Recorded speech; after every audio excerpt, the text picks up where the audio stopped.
If there is one thing that separates democracies from dictatorships, it is the fact that the latter target journalists and activists with interceptions and with various forms of abuse. In a democratic country, journalists and activists are not subjected to surveillance by law enforcement agencies, or even worse, by the secret services. That's why the Paragon issue and the Trojan that was found, it's precisely on the cell phones of Italian journalists and activists is so important. It's an issue of extreme, devastating seriousness. It's a fact that in other parts of the world, this has led to the fall of governments. And it's a fact that we need to take seriously, telling the whole story from all perspectives, wanting to believe in the good faith of the government.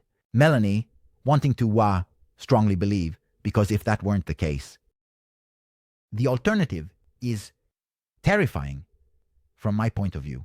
But we need to understand a little bit how it works, why, what are the implications, what we know so far, what has been said, what were the press releases, what was the note that the Italian government issued. Let's take a deep breath and understand it well, because there is a lot at stake here. At stake, from a certain point of view, is the very definition that we give ourselves of democracy. And I have often spoken about these things, even with other cases, so make yourselves comfortable. Let's get started. A hand on our conscience, a deep breath, and let's figure out what's happening. I'm Metaflora, and this is a special that I never wanted to do, right here on Ciao Internet. Hi, Internet, let's start from the beginning. Okay.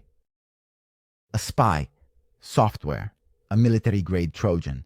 The software is called Graphite. Graphite is produced by Paragon Solutions and is said to have infected the smartphones of at least 90 people in various countries, including at least 7 Italians among journalists and activists. And that's the thing. Not only that, we know that the operation started from Italy. Do we know why? Because Paragon is terminating, and we can see that clearly. Soon, the contract with 2 entities based right in Italy will be terminated, following what has happened. And it's quite scary that the victims are critical of the government. Melons. The possibility of misusing tools reserved for investigations into a series of serious and different crimes is terrifying. Let's start from the beginning. Where do we start from? Who are these people? Come on. Paragon Solutions is an Israeli company, founded by Ehud Barak, the former Israeli Prime Minister. They produce tactical and strategic software, spy software, intended exclusively for sale to governments and intelligence agencies that are allied with the United States. He's had a bit of a lately corporate movements like the acquisition, for example, by a US fund, but its positioning within the cybersecurity market has always been quite clear. Unlike other situations we've encountered over time, because this isn't the first time we're talking about these. From memory, Pegasus, the spyware from NSO Group, another Israeli company that has come under investigation because it was installed in thousands of countries, including Mexico, Catalonia, Saudi Arabia, etc., intercepting calls, messages, and data. FinFisher, with the software that was called FinSpy, another thing that has been used by intelligence agencies in various parts of the world, okay? In particular, it had caused quite a stir with its use in the Middle East to intercept communications of activists, journalists, and political opponents. We have our own version, you probably remember, RCS, Remote Control System, made by Hacking. Team, an Italian company, used to monitor activists and journalists in Europe and Africa. Okay. With a whole series of privacy violations and political repression. Okay. But there would be so many more others. There was Regan discovered by Kaspersky Lab, or Kandiru, another Israeli company with spyware for. There are many, but unlike all these, Paragon has always stood out for a particular quality, that of having zero tolerance for the misuse of their platform. Sports people of their platform, Paragon was known and still is, especially in light of what they've done since then. We'll talk about Italy's suspension later, like the pain in the ass of this type of market. I mean, you can only use the gold if you use it exactly how they want. And among this, what they want is the gold, which is also enshrined in a series of international documents. There is a complete prohibition on using it against journalists, political opponents, and activists. How does it work? Graphite is a suite of products at the military tactical level. It's not a Trojan like the one you downloaded a few years ago to see what it did. Your partner, okay? It's a zero Trojan. Click. I mean, it uses 0 days. It exploits vulnerabilities that haven't been discovered yet by the hardware and software manufacturers that install this malware, which is usually delivered via WhatsApp, okay? Through files, in fact, through messages, through calls, okay? And it infects the device without the user having to click anything most of the time, okay? It has the ability to have full access to the device, which means not only reading messages, but reading messages, files, seeing contacts, seeing calls. It can even turn the connected device into a microphone or a camera, effectively turning any cell phone into a potential spy device. Does that remind you a bit of Palazzo? Palazzo was installed manually, but the concept is the same. Not only that, but it also has a whole series of tactical product suites where you can control everything from a single console. Dozens, hundreds, thousands of targets. In technical terms, the phone that is under surveillance is referred to as a target. And manage geolocation if they meet less, have alerts for keywords, all that. It's part of services that make it a complete suite. It's not just a tool that saves messages, and you put it in a Google folder and download the messages. It's a much, much, much more complex thing. This is basically it, and it's known for being one of the clean ones. Okay. Yes. It's used by governments, yes. It's used by police forces around the world, but within a very precise regulatory framework. Okay. What's happening? What happens is that in reality, however, as always, it happens within this vast sea of controllers, overseers, and the controlled. There are the companies, Apple, Google, with Android, and Meta itself with WhatsApp, are trying in every way to avoid these things. Not so much because they have it in for the police forces, but because where there's a vulnerability is a vulnerability. It's not just targeting the bad guys, okay? The vulnerability affects potentially anyone, including anyone. Obviously, the bad guys who can use it. So the various companies, from Apple on down, in this case Meta, have dedicated teams that try to find when infections of this type occur, to solve the underlying problem that generated it, and to warn who has been subjected to attacks of this kind. It's not the only company that does this. For example, Google does it very often. When you receive the message that says, look, a number of users, a number of scammers, etc., might have had access to your email inbox, to your phone, etc., etc. In this case, WhatsApp sends out a communication to about 90 people, including journalists and activists. It sends it out, then also to the producer, etc. WhatsApp directly exposed Paragon, meaning they told them, this software is made by these guys. And among these, some are talking. That is, of the 7 Italians and the 90 who were targeted, some have decided to make this public, including who? The first of these, at least it seems to me the first in half the time. Francesco Cancellato. Now, Francesco Cancellato is the director of Fanpage, the same Fanpage. What a coincidence. And I want to believe that it's just a coincidence. I really want to believe that it's just a coincidence. You probably remember Fanpage for all the fuss about the Malonian youth, the ads, the anthems, etc., etc., the videos that sparked so much debate. It must be, for sure, a case that reported the incident. Another person who got involved and reported this is an activist, Luca Casarini. He is the founder of Mediterranea. Mediterranea is one of the NGOs that conducts rescue operations in the Mediterranean, and so on. He also stated that he was targeted and announced, moreover, a report to the judiciary. Francesco Cancellato is also very active, and I want to believe that it's that. I really want to strongly think that he's very active in this kind of reporting, that is, those related to migrants.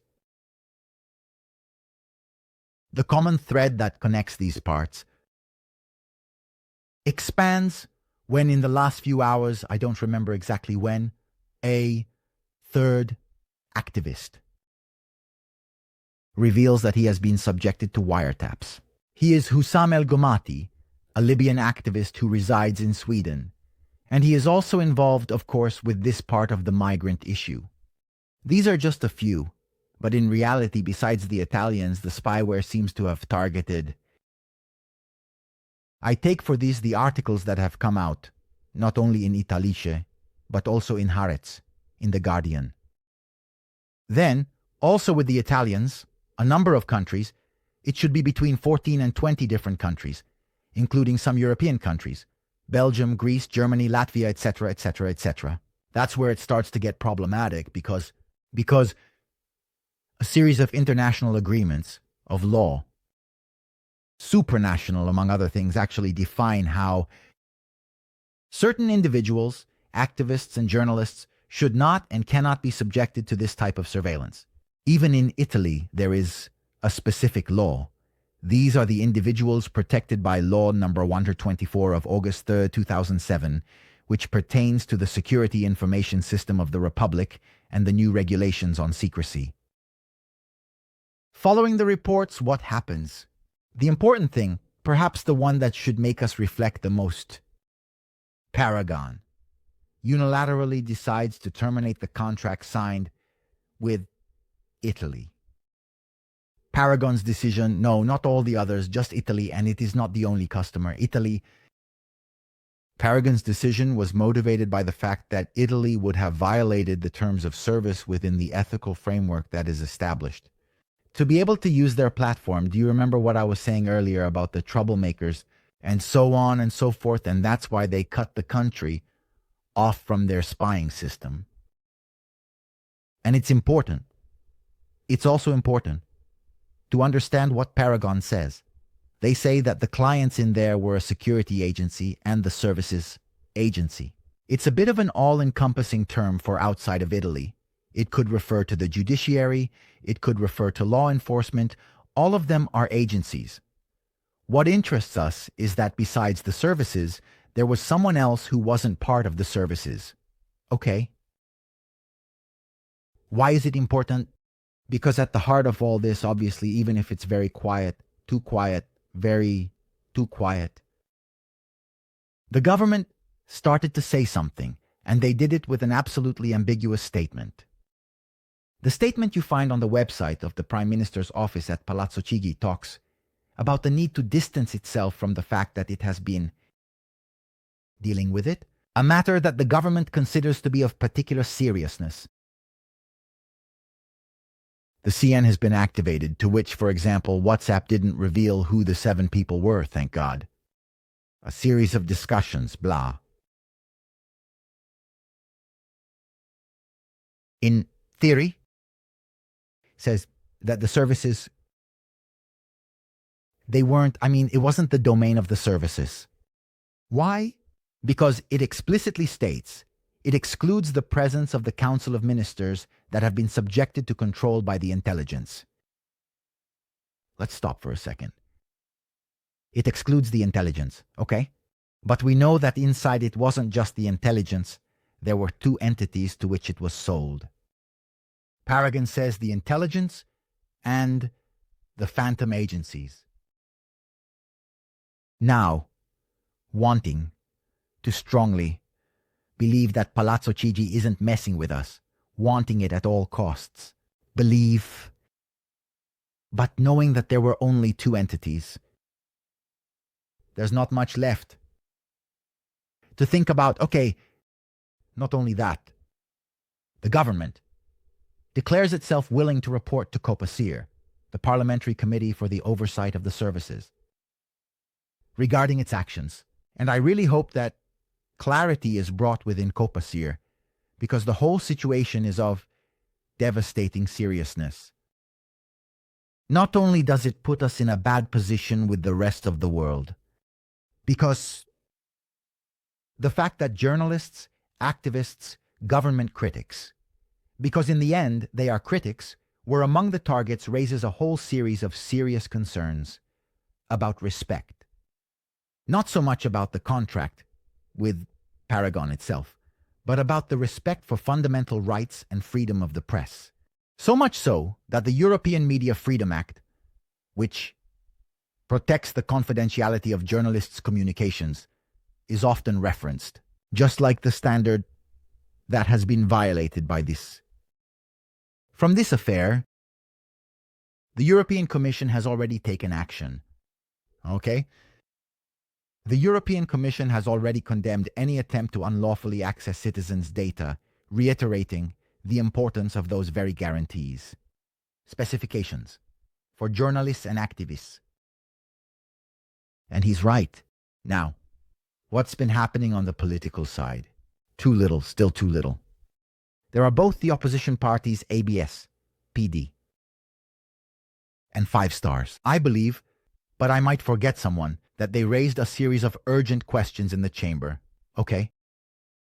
Asking for clarity, first of all, on the government's involvement. And then a whole series of strong statements from various political figures, the ones I read. The last was from Meta Regen, who called for the need for clarifications on institutional responsibilities that are crucial to uncover in this case, because there are so many things we should talk about, maybe too little time to do it. In this video at least, maybe we do a dedicated live, but there are a number of interesting points. Now, Monty, the lawyer, you've seen it in some of my videos. He writes a great article discussing how it's possible and not possible, from the perspective that a government's activities should be managed and controlled by an entity. Thirdly, in this case, he specifically talks about Paragon, that blocks you, the ongoing investigations, etc. But that's perhaps the last bastion he has. The company itself, in order to operate in a context multi-state, obviously, if he wants to continue working without finishing, how did others, Fisher, etc., end up in the eye of the storm because they sell to dogs and pigs? We must ensure that at least the minimum, that protective regulations are respected, even just the European Media Freedom Act. Then we should talk about how this market actually works, because the sale of vulnerabilities and the blocking of these vulnerabilities by the companies whose software is targeted by this kind of thing, it's an ongoing problem that it's a constant battle. Cops and robbers, one against the other. Now, the potential of these software is enormous. Technically, I'm also able to make implants, meaning I can put files inside. And you understand that giving it to a government without adequate controls, surveillance, which are clearly necessary. Because if surveillance on what governments do weren't necessary, we wouldn't have had journalists and activists already under scrutiny. It's essential. Otherwise, you risk putting child pornography or fake messages on top, and then proceed as if those contents had been placed by the person the same. It's a disturbing scenario from so many points of view, a scenario that I was telling you about. If the responsibility of the Prime Minister's office were established, it should lead to the government's resignation. It couldn't. It should. I really hope it's a police investigation that was done very poorly. Whether it's the judiciary that made a gross mistake, I want to see strong reasons for it, but in this case, I would like to see those strong reasons. Public, you need to explain in detail to understand how tools of this kind are excellent, perhaps essential for combating terrorism, international crime, and mafias. but if misused, they can become weapons against dissidents, extremely, extremely dangerous. Armiche, as it happens, and once again, I just want to hope that it is a stupid accident, a stupid combination of those silly things that happen every now and then, and not a deliberate choice to go against what is a political enemy who has caused quite a bit of trouble with the latest investigations. Precisely to that political party where at this moment he says he has nothing to do with this guy. Of action? I really want to hope so. Because the alternative is extremely disturbing. Once again, the alternative is that thing that divides a regime of democracy from something else that I don't want to be in, something I'm afraid to be in. That's all. I hope I've explained enough. The fundamental picture and so on. Maybe we'll do some deeper analysis when we have a bit more detail. Tell me what you think down below. As for the rest, nothing. We'll talk about it later, maybe on Monday in the live. There will be, just a reminder that on Monday there's Wiki. What is the live appointment at 9:30 p.m. where we talk about what happened during the week? And this definitely deserves another reflection. A bit more vertical. As for the rest, that's it. Never like this time. Thank you so much for listening to me, and I'm getting ready for you. True though,